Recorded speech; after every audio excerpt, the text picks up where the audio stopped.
Përshëndetje gjithë miq, takohemi në Albania Newscast në episodin ton të radhës të parin për këtë javë. Do ndrojmë pak temën e diskutimeve, kemi folur shumë për protestën dhe për zhvillime politike, por do ndalemi tek ekonomia, një aspekt i cili na prek të gjithëve dhe ka shumë interes. Do flasim për çështjen e pensioneve, pasi ka disa të reja javët e fundit nga ana e ekzekutivit, por edhe për ekonominë, padyshim dhe do ndalemi te aspekti i protestës, jep ajo ndikim apo jo tek ekonomia e vendit. Kam kënaqësinë të kem mikun tim të vjetër dhe gjithashtu një mendje e re, Fatos Çoçoli, ekspert ekonomie. Çoçoli, kënaqësi gjithmonë. Faleminderit për ftesën, Arber, faleminderit për vlerësimin dhe suksese me këtë formulë të shumë të re dhe kjo edhe shumë. Dhe kënaqësi takohemi përsëri bashkë për të folur për tema që kanë shumë interes. Herët e kaluara kem patur me qindra mesazhe, kemi qenë tjetër media, tashmë jemi në tjetër format. Çoçoli, pensionet, se ka shumë interes të di shumë mirë. Çfarë po ndodh dhe cilat janë të reja që ka indeksim apo jo? Po lëviz diçka, e the shumë bukur Arber, indeksimi është e reja sepse zakonisht qeveria e jepte në tetor. Mi po çfarë ka ndodhur? Ka ndodhur lëvizje politike. Nuk po them tërmet politik, por ama një dridhje shumë e fortë tektonike.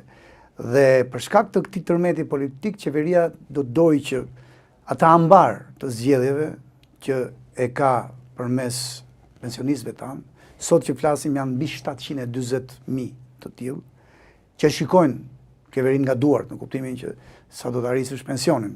Ti e di, ka qenë një, si thua, komunikim mes kryeministit, qeverisë së tij dhe pensionistëve tashmë prej 2 vite e ca, që po shikon mundësinë se si ti japi, sepse e shikon që ky është një ambar vota që edhe mund t'i lëvizi nga duart. Domthonë, është një ambar që rritja e fortë e çmimeve mundet edhe ta spostoj.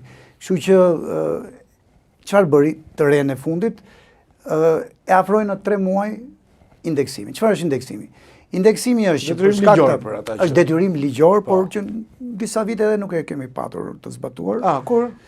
Gjatë periudhës së kësaj qeverie, nga 2013 deri në 2018 nuk kanë patur indeksim real pensionet. Pagat jo, tani, si thua, ka dalë kjo e pagave, sepse sërish shikohet aty dhe një pjesë tjetër e ambarit të votave, por pensionistët nuk kanë qenë të mbrojtur për një periudhë të gjatë kohe. Për të mos folur edhe për rritjen e reale të pensionit që nuk e kanë patur. Kështu që indeksimi 3 muaj më parë çfarë jep? Për pensionistët me llogaritë shumë të thjeshta, sepse indeksimi është 2.7% e pensionit të tyre. Pra 2.7% është bërë indeksimi aktualisht. Vjet ishte 2.5, por ama u bën në tetor. Po. Ndërkohë që qeveria me këto, si thua, dridhje tektonike të momentit politike, ka menduar që t'ja u jap sa më shpejt. Të ardhurat buxhetore, Arber, ja mësojnë këtë, pra kemi një shumë të pric të ardhurat buxhetore për 5 muajt e parë, se s'ka mbaruar muaj 6, por ama buxheti është mirë, pra është diku me një suficit në nivelet 300-350 milion euro. Çfarë i jep këtë qeverisë kjo? Që të bëjë një sakrifis, në thojza, të afrojë në kohë pjesën e indeksimit, dhe parat që i bie diku aty ke 65 milion euro në vit, vetëm indeksimi. Pra vetëm shtesa, sepse në momentin që ti e pranon, se është ligji, do zbatosh ligjin, ti me njerë duhet ta sigurosh të fond. Ky është fondi përhershëm. E indeksove tani edhe vitin tjetër do ta kesh të shtesë. Kështu që to 65 milion euro nga një koriku i 2026-ës deri në një korik të 2027-ës e ka të domosdoshme qeveria ti garantoj. Ky 2.7% i prek të gjithë, pra. Shkon për të gjithë. Nuk ka përjashtim, apo? Shumë pak është, nuk ka përjashtim. Domethënë edhe ai që e ka pensionin tani që flasim 700.000 lekë vjetër, apo edhe 1 milion, ai merr 2.7% më shumë për shkak të indeksimit. I prek të gjithë dhe nuk ka njeri që thotë nga këta 740.000, sepse çfarë bëri qeveria? Bëri një lloj harakiri. Pra, edhe dhan 104 milion euro shtesa pensioni mujore në mënyrë që ta shikonin pensionistët, kjo ishte loja që u bë. Por ama nga ana tjetër përjashtoi disa. Dhe ke përjashtimi, edhe pse 8 në 10 pensionistë sot që flasim e merr pensionin më të rritur, pak më të rritur, ai e ke parasysh 8.000 lekë i famshëm apo 18.000 lekë i famshëm, çdo muaj, sërish 8-10 pensionistë janë të pakënaqur, thonë na mashtroi i gjati apo na mashtroi qeveria. Pse? Sepse harakiri i vërtet ishte që nuk u tregova transparente që fillim. Tha, të gjithëve do të jushtohet pensioni. Jo. Ke 40.000 pensionistë që kanë pensionin 400.000 lekë vjetra e sipër që nuk e përfitojnë. Morali është, sepse në ratë parë pension më të shtuar duhet të marrë. Pyetje dhe ndalemi dhe pak. Të lutem. Për të sqaruar në një kategori ti e di që unë i kam qef të futemi në shumë detaje sepse shumë njerëz do ta zbërthejnë. Na shkruanin dhe në rrjetet e mia sociale që Çoçoli nuk na e tha të plot, nuk është ashtu, nuk është kështu. Kam pasur me 10 mesazhe, sidomos Facebook. Më lejo që ta zbërthejmë sepse ata që na ndjekin duhet ta kuptojnë. Pra, ne kemi 740.000 pensionistë tani që flasim. Nga këta 740.000 gjysma e ka pensionin 200 e poshtë, madje edhe akoma dhe më shumë. Sipas një llogaritje të Ministrisë së Ekonomisë, jemi ke 520.000 pensionistë me paga të pensionit nën 200.000 lekë të vjetra në muaj. 521.000. Dhe pjesa tjetër pastaj është mes 200.000 dhe 400.000 që e marrin, por ama po e paten pensionin sot 380.000 apo 390.000 me 18.000 lekëshin që të takonte në intervalin 200 me 400, ti shkon 408.000 dhe nuk merr atë 8.000. Kjo ka ndodhur, sepse është ndarë dhe qeveria. Kjo është ajo diferenca. Bravo. Kjo është ajo diferenca. E dyta, ke një pension suplementar. Sa do të vogël ta kesh, derisa e ke suplementar, nuk e merr shtesën e pensionit, shtesën mujore, sepse ke një pension suplementar. Po ta sa janë, mund të jenë edhe me 10 mira. Pra praktikisht 80.000 nga 720.000 nuk e marrin të shtesë. Dhe me njerë gënjeu i gjati, gënjeu qeveria. Ndërkohë që duhet ishe shumë e kujdesme kur thoje që të gjithë pensionistët do të rritet pensionin. Gjë që s'është e vërtet. Pjesa më e madhe do ketë rritje për pensionistët me pension të vogël dhe morali i gjës arbër. Aty është, ama Çoçoli, i ke bërë të pakënaqur se thonë na mashtroi. Më kanë ardhur mesazhe, po i citoj tani, një zonjë mësuese më shkruante, përse duhet kem unë rritje pensioni një lloj me një njerëz i cili nuk ka kontribuar sa kam kontribuar unë në shoqëri. Pra si bëhet vlerësimi i rritjes së pensioneve? Ta sqarojmë pak tek këtë pikë. Zonja ka shumë të drejtë, sepse çfarë ka ndodhur? Ka ndodhur që po marrin si thua shtesa pensioni ata që mund të kenë shumë pak vite pune, pra shumë pak kontribut për të marrë, se gjithçka ka të bëjë me kontributet. Por ndërkohë ke edhe ata që kontribute financiare, jo kontribute morale, ato nuk quhen, pavarësisht tek pensionet bëhet fjalë gjithnjë për lekë, pra për fonde. Pra pavarësisht respektit që kemi për një mësues, për një mjek, po gjithsesi nuk quhet. Për llogaritja është shumë e ftohtë. Po. Dhe aty si thua është formulë matematikore. Po, nuk ndihen mirë njerëzit. Tek për llogaritjet që janë ekspert të mirë, duhet si thua t'i japim Cezarit atë që është vetja, që është Instituti i Sigurimeve Shoqërore, është një drejtues që ka që në kohë të PD-s, domethënë nuk e di 2 dekada e gjysmë i ka bërë si thua ai aty, dhe ka disa specialistë të mirë dhe rrallë herë gabojnë. Qëllon, gabimi njerëzor është, por ama nuk ta hanë hakun në këtë kuptim. Haku ku është ngrënë pensionistëve? Dhe këtu është edhe ankesa e të drejtë e zonjës. Në rast se ke patur pjesën më të madhe të viteve të kontributeve, para 1994, pra ata që janë të shtyrë në moshë, le të themi që sot janë 80 vjeç e sipër, atëherë kur ke dalë në pension, ka kapur një koeficient më i ulët.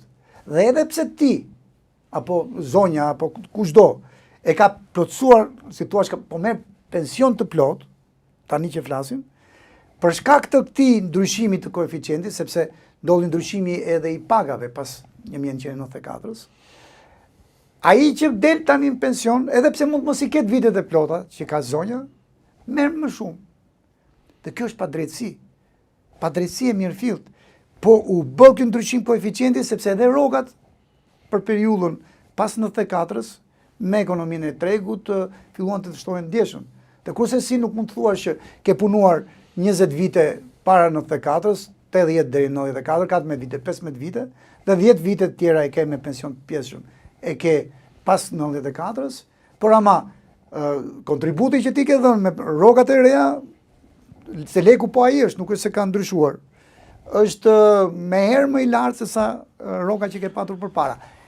Zonjat e gjithë ata që kanë këtë, si thua, fatkeqësinë ta quajmë kështu, që pjesën më të madhe të viteve të kontributeve i kanë para 94-s, po, ata janë padrejtësisht të... Si mund ta zgjidhi? Po më thoshte dje një tjetër pensionist, të cilin e takova rastisht dhe diskutuan për çështje të ndryshme dhe po fliste për pensionin. I mungonin, dhe dua të jap një përgjigje nëpërmjet teje gjithmonë. Patjetër. I mungonin diku, nuk ja gjenin ose nuk ja quanin. Po, nuk ja kishin diku të 7 ose 8 vite, por tha unë i kam në Librez. Po. Si bëhet? Ishte në Pogrades, në Linë më konkretisht. Bajramin e përshëndes. E përshëndes në unë, Zoti Bajram me njëherë kontakto, po duhesh përmes arbrit të kaloj edhe numrin e celularit të këtij zotërisë që sapo e përmenda, që është drejtori i përgjithshëm i Institutit Sigurisë Shoqërore, është njëri shumë i mirë, quhet Astrid Ado, dhe thuaj Zoti Ado, edhe përmes televizionit, programit të Zotit Arber, unë kam të vërtetuara në Libreza. Libreza është dokument. Libreza është dokument. Libreza është dokument, edhe vlen si thua dokument ligjor. Dhe ti thot, kam 7-8 vite që edhe pse i kam librez, nuk mi njeh për llogaritja e pensionit nga ana e ekspertëve tuaj. O është bërë në gabim, o unë me këtë dokument që kam të drejtë ju edhe në gjyq juve si Instituti Sigurisë Shoqërore. Aty është zgjidhja, nga aty merr zgjidhje përfundimtare gjë. Jam i bindur që do marrë zgjidhje përfundimtare. Zotëri i nderuar, me zotin Arber lidhu, unë më njëherë doja kaloj sa të mbaroj emisioni. Numrin e celularit. E kam Zotit Ado. Po, të Zotit Ado, Zoti Ado përgjigjet. Është shumë i hapur, po, shumë i hapur, me media pozitiv. Gjeni të drejtin tuaj sepse ju keni një dokument ligjor. Çoçoli, po diferenca mes pensionit të fshatit, pensionit të qytetit ose pensionit rural, si është? Atëherë janë dy gjëra që si thuan han debat, dashur Arber. E para, në fshat kosto është më e ulët. Po. Sepse fshatari ka lopën, merr qumshin, merr gjalpin, merr djathtin. Por dhe ndoshta kontributi ka qenë më i ulët, po flasim në... Kështu që në 100.000 lekë të vjetra pension rural të sotëm, nuk janë as baraz me 200.000 në qytet. Aq më tepër në zonat urbane. Në këtë kuptim, pensioni rural duhet rritur, por ama urgjenca e vërtet është për pensionet e ulta të qytetit. Ndalemi pak. Sidomos të qyteteve të mëdha. E hapa me qëllim këtë çështje. Të lutem. Sa janë pensionet në qytet? Sa varjojnë? Ti thënë të 200.000 veta që kanë një pension të lartë, mbi 400.000 lekë të vjetra. Po.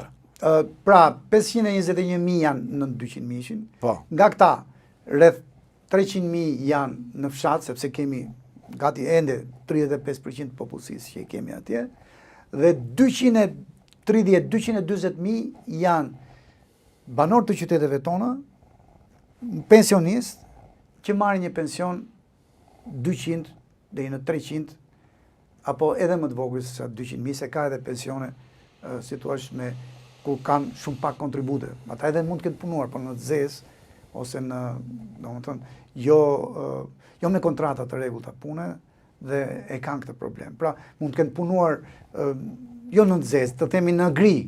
Po. Kenë marrë rroga, janë ngrohur në atë moment se kanë thënë s'po paguaj sigurime shoqërore. Në fakt ai pronar që i kanë mbajtur gri, pjesa më e madhe e kontributit duhet ishte atij që duhet ta derte për sigurimin shoqërore, dhe praktikisht i ka dëmtuar pronari privat që e ka bërë këtë lojë. Kështu që janë rreth 240.000. Këta po kanë nevojë të menjëhershme të ndihmohen. Dhe këtu është ai morali i ndarjes së shtesës mujore që marrin sot. Pra, për pensionet vogla, nga 100.000 të vjetra deri në 200.000, nuk janë pak, mund të jenë edhe 120.000, 130.000 vetë. Mundet me styre të jenë edhe krye familjar, që është akoma dhe më problematike. Sepse ne dim që baballarët, nënat tona, që janë pensionistë, i mbajnë fëmijët e tyre. Ama jo të gjithë. Pra, ke ende pensionistë, sidomos krye familjar, me këto pensionet vogla Arber, që janë në kushtet gati të varfërisë. Për të mos folur pastaj që e kanë të domosdoshme që një pjesë të parave të pensionit ti përdorin për përfitime. Ka kjo shtresë pensionistëve Çoçoli, pra drita, ujë, apo jo? Pra, kur janë kryefamiljar, po, sepse shteti subvencionon. Në rast se ti ke faturën e dritës, të themi, në nivelin 30.000 lekë vjetra, se edhe nuk e se shpenzojnë shumë. Po, e vërtet është. Atëre, po, 16.000 lekë jep subvencionimi dhe ti paguan diçka më pak se gjysma. Por ama prap, ata janë në kushtet e varfërisë praktikisht. Janë në kushtet e varfërisë, sepse detyrohen të racionojnë ushqimet, nuk e njohin ndoshta dhe mishin, nuk e njohin peshkun jo e jo, dhe nuk është mirë, nuk është dinjitoze. Në këtë kuptim, kjo qeveri që kemi sot mbi krye ka menduar që nga këto 104 milion euro që po i jep çdo muaj, të përjashtoj këta 70.000, 40.000 që janë 400.000 më sipër, i ka bërë të pa kënaqur të gjithë, sepse gjithë kushi e ka që shiko nuk mu realizuar kjo, mungesa informacionit është shumë e madhe, dhe kjo krijon një, si thua, ndjesi që të ka mashtruar që nuk është e vërtet, sepse të thash 8-10 pensionist marrin një shtesë, sa do të vogla ma e marrin, dhe 8-10 janë të pakënaqur, sikur i ka mashtruar. Kjo është ajo gjëma që të bën mungesa e transparencës. Mungesa e informacionit, se transparent edhe mund të duan të jenë, po se kanë thënë tamam. Është informacion. Se kanë thënë tamam dhe ta 720.000 kanë menduar, ore mua do të vi shtesë. Do të vi të gjithë. Një pyetje dhe e thjesht. Të lutem. E has shumë nga pensionistët, kur diskutoj me ta edhe prindit e mi. Një kosto e 1 kilometër rrugë shkon 30 milion. Të mos shkoj atje, po të rriten pensione, thonë, të jenë pensione dinjitoze. Mund të bëhet një rritje dinjitoze në pensioneve, apo ekonomia nuk funksionon kështu? Merë atje ço këtu, hiq atje vi këtu. Për fat keq ekonomia nuk funksionon kështu. Ta serem pak dhe këtë pjesë. Sepse neve tani që flasim e kemi diku ke 1 miliard e 100 milion pjesën e investimeve kapitale, pjesa kryesore në rrugë shkon. Po tashti ne dim që sot edhe pensionisti, qofse është pronar i shtëpisë, nuk ja ka bërë djalit apo vajzës, po e ka mbajtur vetë, për shkak të rrugëve, për shkak të gjithë infrastrukturës, për shkak të turizmit, përse jo, metri katror i shtëpisë vetë, edhe po ta ketë të 92-shit, pra që me privatizimin. Edhe po ta ketë apartamentet kosë që thonë të diktatorit. Sërisht, metri katror atje mund të ketë qenë 50 euro, ka shkuar 150 euro metri katror. Kështu që një farë, si thua, vlerësimi e ka për shkak të këtyre rrugëve që kanë sjellë të turizëm sot. Kështu që kështu bëhet lidhja. Dhe këto 1 miliard e 100 milion na duhen në mënyrë që të rrisin vlerën e shtuar për industrinë numër 1 të vendit që është turizmi. Duam s'duam. Turizmi nuk të bën të pasur, ama sot sipas Bankës së Shqipërisë dhe gjykoj që është institucion serioz. Absolutisht, nuk ka diskutim fare. Sinqerisht. Arbër 5.5 miliard, s'ti ka dhënë ndonjëherë as ndërtimi. Edhe në kohën e tij më shpërthyese. Ndërtimi është aty, është me 3.7 miliard. 5.5 të jetë turizmi sot. Atëherë çfarë do bësh ti? Duhet të bësh të rrugë të rire? Po e ke domosdoshme, sepse sa më shumë rrugë të bësh, aq më shumë turist do kesh mundësi të mbash. Sa më shumë turist mbash, aq më shumë familjet shqiptare do të mund të të përfitojnë. Të përfitojnë, se edhe tek pensionisti edhe ai mbas edhe është rregulluar i shkreti, edhe duke qenë krye familjar. E ka patur 2 dhoma i kuzhinë, një dhomë mund ta ketë dhënë me qira me Airbnb. Pra, është një lidhje shkak pasojë që i themi ne ekonomistët, që e ke domosdoshme ti çosh parat atje. Por ama tek ta pensionistë, tek ta 720.000 që ti mban, por ama jep sa jep si buxhet shteti, diku ke 300 milion euro çdo vit. Sepse nuk të mbahet në këmbë me kontributet, skema. Ama janë 1.9 miliard çdo vit. 1.9 miliard. Janë më shumë edhe se investimet kapitale. Në 8.3 miliard, gati 2 miliard të shkojnë për pensione. 2 miliard të gjithë... 1/4 gati. Po. 1/4, 23.7% e gjithë parave që harxhon buxheti për këtë vit janë për pensionet. Atëherë, çfarë do bësh? Ja, qeveria i shtoi 104 milion, ti e di. Nga 1 janari 2027 do shkoj 208 milion, sepse e ka premtime dhe të provojë bonuset të tjera do ketë çoçoli për këtë vit. Parashikon? Mendoj se po. E para, kryeministri në kohën kur u rit shumë fort çmimi i naftës tha, çfarë do lloj paraje që nga TVSH-ja e rritur e naftës vjen në buxhet, u takon pensionistëve. Unë ekonomist jam, i kam bërë llogarit, janë diku ke 12 milion euro. Në të kujtohet marsi u rrit shumë fort çmimi i karburanteve. 12 milion euro këtu, po ja 8 milion në një vend tjetër, 20 milion euro çfarë do t'i bësh? Do përballosh koston e këtyre 3 muajve që për arsye politike e afrove në kohë dhënien e indeksimit? Jo, e ke për detyrë atë. Fute ke suficiti tjetër që të ka ardhur. Këto 20 milion, çfarë? Rregullo atë që prishe për shkak të mungesës së informacionit të plot dhe ndjesinë tek pensionistët që na mashtroi. Çfarë?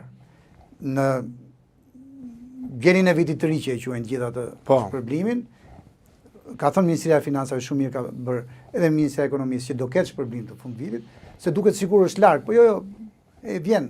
Domethënë vjen dhjetori. Jepu dhe këtyre që si ke dhëna si gjasi ka cilë nga 400.000 e sipër. Bëje një lloj si thua që janë edhe për ju. Në mënyrë që këtë ndjesi të mashtrimit që ndihen ke pensionistët që nuk është e gjitha e vërtet, por deri diku ne e përjetojmë çdo ditë. Mua më takojnë pensionistë të nderuar. E më thonë, ama ti që flet për pensionet, ka mashtruar.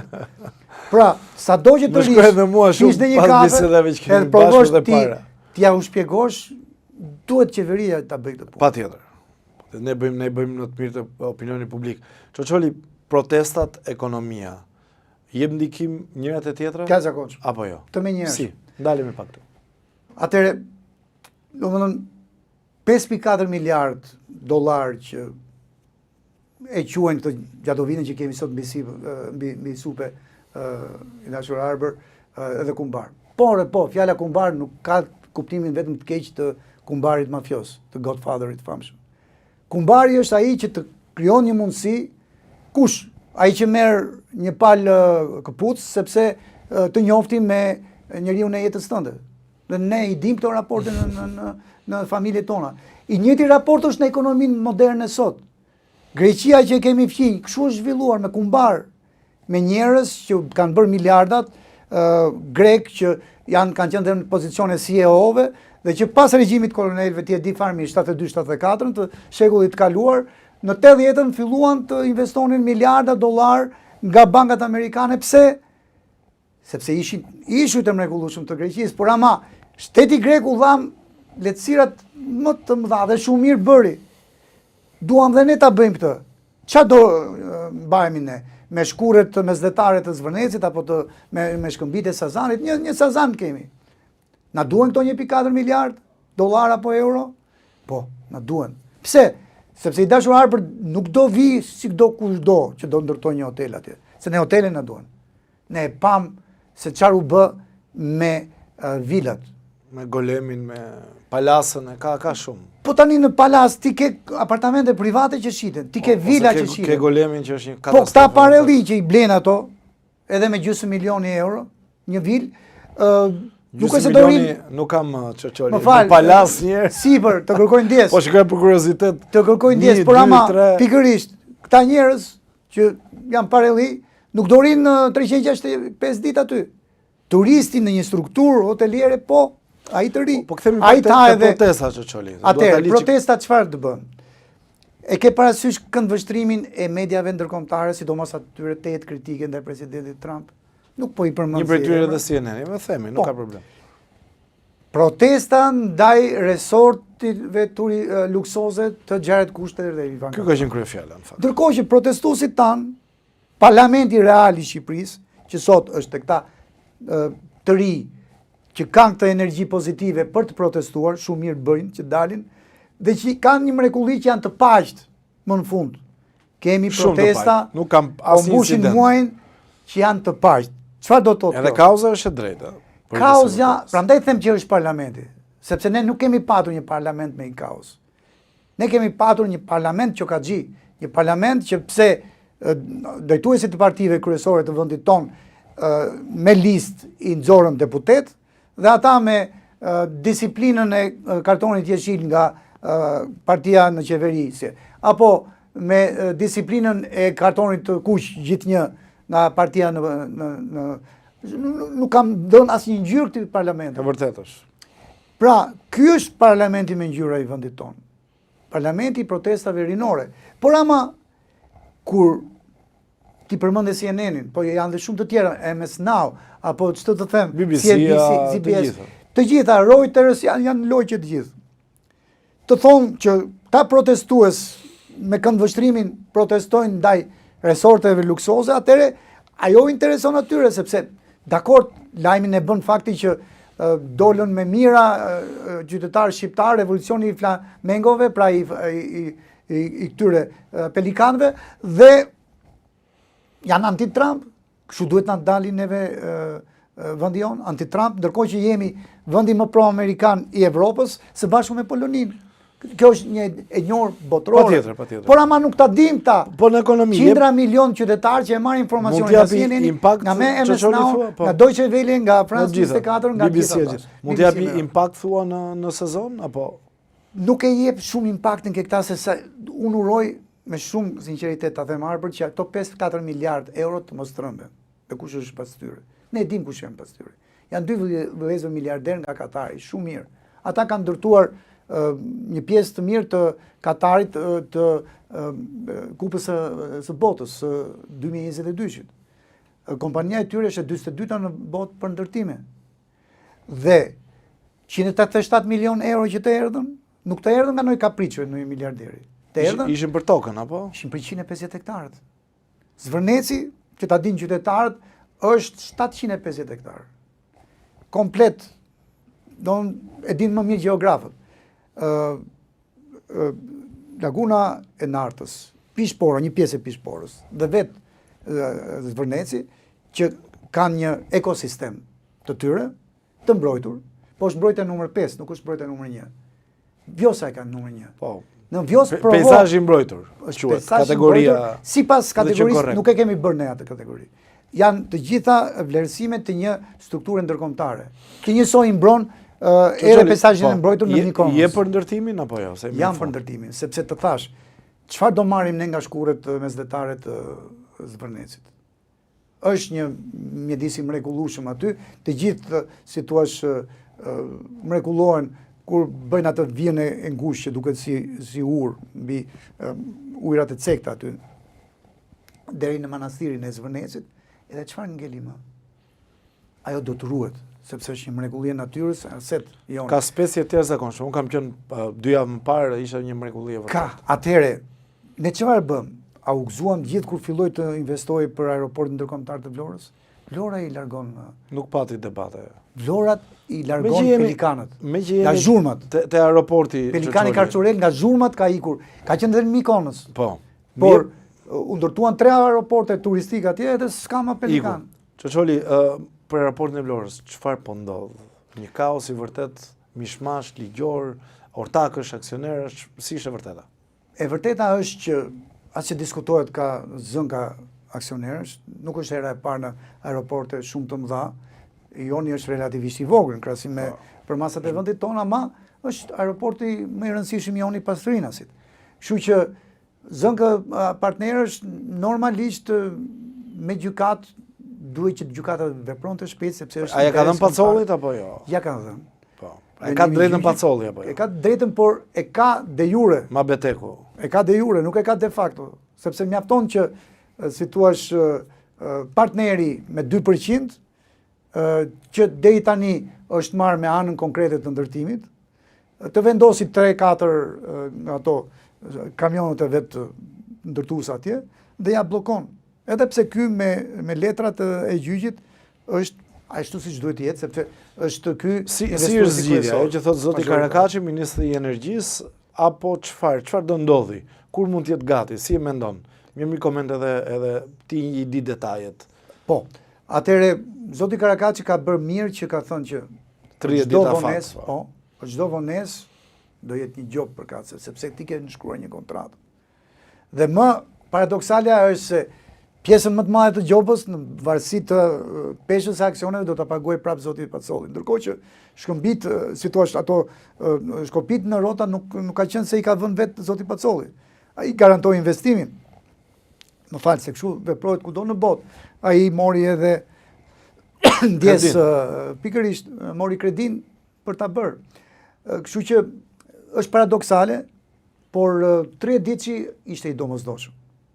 Ultimatum. Beson që duhet gati këtë vit, Çoçoli, si mendon? Mendoj se po, për fat keq jo në të periudhë vere, sepse praktikisht Jo, u largua. tashmë. Nga dimri do filloj fluturimet e para, do jetë operativ, do jetë perla jonë për vitin e ardhshëm turistik. Dhe për ta mbyllur me Vlorën, meqense Të lutem. e hapëm me pensionistët, do ta mbyll me Vlorën. Ka përgjegjësi shteti te situata në aeroportin e Vlorës apo është diçka që ju takon aksionerëve?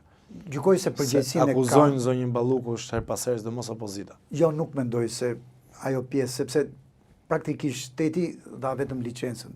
U kujdes Arber që të shikonte se ku shteti mund të detyrohet të paguajë, sepse e kërkoi investuesi dhe mirë se do mbronte interesat e veta që në rast se ky aeroport në momentin që do bëhej funksional, pas 6 viteve, 7 viteve të para të funksionimit, nuk do arrinte një nivel trafiku, numri pasagjerësh, fluturimesh të caktuar X, atëherë shteti, le të themi për 1 milion euro që mund të ketë më pak nga plani i biznesit, nga buxheti i shtetit do ta kompensonte privatin në mënyrë që privati të ketë fitimin e tij, se për fitim ka hyrë, që i ka riskuar to, sepse ne e dimë është një koncesion 35 vjet, pas 35 vjetësh aeroporti bëhet milione. Ama gjatë kësaj periudhe duhet një lloj garancie e privatit dhe këtë garanci ishte detyruar shtetin në atë kohë që u bë kontrata 2021 që t'ia jepte. Nuk mendoj se do jemi në gjendje që nga parat tona, sepse deri tani çfarë është ndërtuar aty, asnjë qindark nuk ka paguar buxheti jon. Kështu është kontrata. Mirë. Pra, investo, ndërto, opero. Shpresoj shumë që të zgjidhet brenda aktivitit. Çoçoli erdhi në fund. Faleminderit. Kënaqësi si gjithmonë, besoj do na vinë shumë reagime, jam i sigurt, por do t'i mbledhim gjitha bashkë dhe do t'i trajtojmë në një temë tjetër, një puntat tjetër. Faleminderit Çoçoli, kënaqësi që kishe. Ndërkohë, me këtë intervistë erdhëm në fund të kësaj pjese të Albania Newscast për sot. Shkëputemi për pak, do rikthehemi edhe me pjesën tjetër, do flasim për drejtësinë dhe gjitha problematikat, por do bëjmë një grafi të plotë të gjitha çështjeve që lidhen me drejtësinë. Shihemi pas pak.